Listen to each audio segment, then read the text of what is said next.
High বন্ধুরা, নমস্কার। পুষ্পা কিচেনে আপনাদের স্বাগতম। দেখুন, আজ আমি বানাচ্ছি দেশি মোরগ।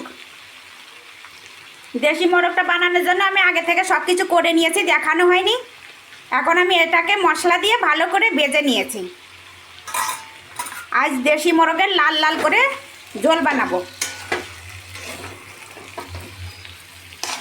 দেখুন, ভালো করে ভেজে নিয়েছি। এখন এতে দিয়ে দেব জল।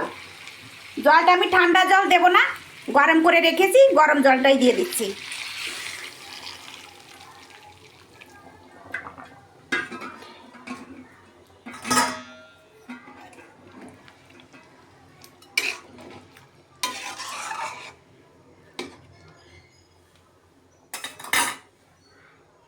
প্রয়োজন মতো জলটা দিয়ে দিয়েছি। এর মধ্যে মশলা সব কিছু দেওয়া আছে। এখন দিয়ে দেব স্বাদ মতো লবণ। আমি 1.5 চামচ মতো লবণ দিলাম। দিয়ে দেব একটু হলদি গুঁড়ো, হলুদ গুঁড়োটা দিয়ে দিলাম। আমি আগে থেকে সমস্ত মশলা টশলা দিয়ে আমি এটাকে ভালো করে ভেজে নিয়েছি। এখন আর কিছুই দিতে হবে না। এই জল দিয়ে দিয়েছি। এখন এটাকে ডেকে জাল করে নেব কিছুক্ষণ। দেখুন, এখন থেকেই কত সুন্দর কালার এসেছে। এরকম লাল লাল করে বানিয়ে নেব। কিছুক্ষণ জাল হওয়ার পরে আবার দেখাচ্ছি। বেশ কিছুক্ষণ জাল হয়ে গেছে বন্ধুরা।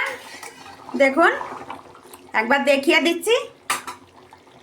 আবার এখন একবার একটু ডেকে দিয়ে আর 5 মিনিট মতো জাল করে নেব। দেখুন বন্ধুরা, হয়ে গেছে। এখন আমি নামিয়ে নিচ্ছি।